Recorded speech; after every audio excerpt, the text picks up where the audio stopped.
fish sandwich splashed with Bo's famous seasoning. So we're having a fish fry, Bojangles style, spicing up premium fish fillets with the good stuff and slathering them with melty cheese and tangy tartar sauce to hook your taste buds with just one bite. Reel in a Bojangler today, only at Bojangles. Catch the Bojangler at 4828 Southwest College Road here in Ocala. Now you've done it. Have you lost your mind? He's back. And you're listening again. A legend in his own mind. Don't believe me? Just ask him. Here's Tom Schmitz live on WOCA. The Source.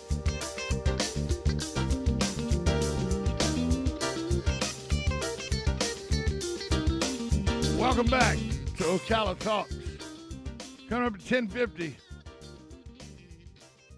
Good folks from Bojangles stopping by to give us a moment of their time. I'm going to ask them some questions about breakfast at Bojangles, which is one of the most important meals of the day, and they'll get you started right. So we'll have them in here at 10:50. You know, a lot of people have texted me during the show saying, Tom, how many people were at this parade event, and was it worth the money the city spent? And I think that's a decision you need to make as a taxpayer, an individual taxpayer. Estimates have that the parade had around 1,000 people in attendance, and that 70% of them meandered onto the square after the parade passed, and there was 700 or so on the square as the key to the city was given. Did it cost the city quite a bit of money? I don't know what the totals are. We'll have to do a Freedom of Information Act to request those totals, but I'm told by some sources that it was somewhere around $30,000. But when you think about was the money well spent or not, you have to go back to the interview that I did with Tom James when he said there were children everywhere in inline skates with admiration in their eyes looking up at people that they idolized and that they, want to be like. Can you quantify that with a price tag? 622-9622 is the number to call. I don't know if it was too much money or not. But was it a waste of money? You have to make that individual decision as a taxpayer, but in my opinion, no. It shone a light on the city of Ocala. The news media outlets that were here, if you didn't know or didn't care to take it in, Channel 2 was here, Channel 20 was here, Channel 6 was here, Channel 9 was here, Channel 35 was here. That's all the hitters in Gainesville and Ocala. I know that it played on Channel 4, WJXT, up in Jacksonville. They did they took the news feed that the reporter from Channel 6 had done, and they played it up in Jacksonville. So just if it was $30,000, just the marketing that was given to the city of Ocala and to Marion County was worth well more than $30,000 if that was the total that was spent. I don't know that to be the accurate total, but if that was the total that was spent, just in the marketing aspect of it, that was dollars well spent, in my opinion. Now, can you make some arguments about, community leaders and was there support from all areas of the city and county? That's a whole different argument. But from a marketing standpoint, if they only spent $30,000, and that's the rough estimate that I've heard, I don't know that to be 100% accurate. I'm going to do a Freedom of Information Act and get the actual total.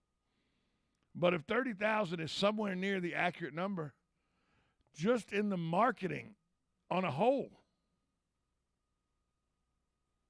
it's worth it.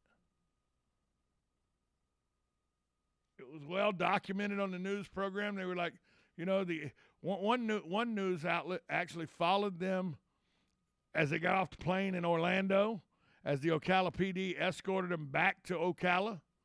Then it showed in their news report they were staying at the World Equestrian Center's new hotel, so it marketed that part of our community.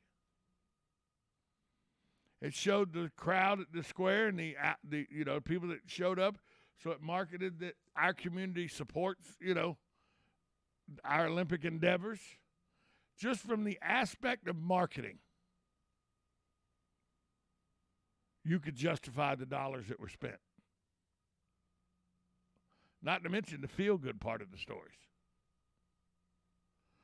But not everybody agrees with that. And I understand that. There are some people that think that, my tax dollars need to be spent for something else besides throwing a parade.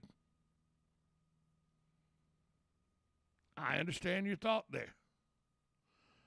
But I look at it from a pure marketing standpoint. That's what we do here in the radio industry. Look, this show is in the advertising industry. We try to put a good show together so that partners will then want to partner with us because enough people listen that they can have a profitable marketing strategy by partnering with this radio program. We know a thing or two about marketing, and from a marketing standpoint, what happened over the weekend was good for the city of Ocala, in my opinion. Good morning. You're on Ocala Talks. Yeah, I'm just wondering if the people texting you are making suggestions as to what the money should have been spent on. Like, what did they want the money spent on? No, nobody would text me that. They just text me what they don't want it spent on. That's all people do. You're giving people credit for you're giving people credit for thinking in advance. Calm down. You're probably the only listener I have that does that. I'm just thinking that between the Olympics, the swim center, and Renee getting her new track coming, hopefully, that Ocala's getting ready to really hit the fan there. We're the epicenter. We're the horse capital of the world, and now we're the speed skating capital of the world. It makes sense. And fixing to be one of the swimming capitals of the world. Correct. Exactly. So, all right. Thank you. Thank you.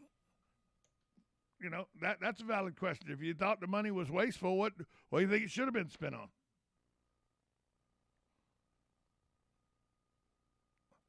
I think whenever you have people that do well on a world stage and they're from your community, you need to trumpet them. Because not only does it show you appreciate them, it shows that you understand the marketing ability of said situation. Not every city in America could throw a parade and tell you how great their 3 medal-winning Olympians were in speed skating, especially a city where the average temperature is 88 degrees.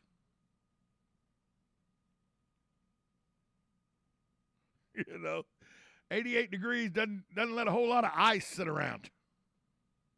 And yet, 3 medal winners came from the city of Ocala in Winter Olympic speed skating. I know my sales staff, they would love to have the opportunity of marketing something that was that marketable. Man, that's like a marketing dream. Good morning. You're on Ocala Talks. Hi, Tom. Hey, Hugh. I just wonder if having Marion County days on the same day as the parade and all that kind of interfered a little bit with. I went to the Marion County days. It was a very good turnout and on a beautiful day, and I just had the feeling that maybe a lot of people had pretty much all they want for that day and went home and not participated in the parade or downtown. So I'm just wondering if it would have been better to have that on a day when they didn't have.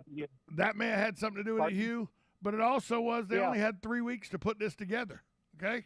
3-4 weeks. Yeah. You can't market it real good to get – it's not like the Christmas parade that's been going for 60-some-odd years and everybody knows about it, So, yeah, you make a valid point. Thanks for the call, Hugh. Maybe they should have had it on the Sunday, Tom. Maybe they should have. Maybe that would have been a better idea. Thanks for the call, Hugh. Yeah. Okay, Tom. We got to take a break. Coming up, Bojangles in the house. Right here on 1370 AM, 96.3 FM. This is WOCA, The Source. The Golden Spoon Diner and Seafood Restaurant, a true New York-style diner in Ocala. Try our breakfast special of 2 eggs served with home fries or hash browns and toast for just $4.49. We have an all-you-can-eat catfish special daily for $14.99, and Thursday through Sunday we have prime rib. Happy hour for food starts at 2 p.m. The Golden Spoon Diner and Seafood Restaurant is located at 5400 Southwest College Road in the Heathbrook Commons Plaza. Open daily from 7 a.m. to 9 p.m. We will see you soon.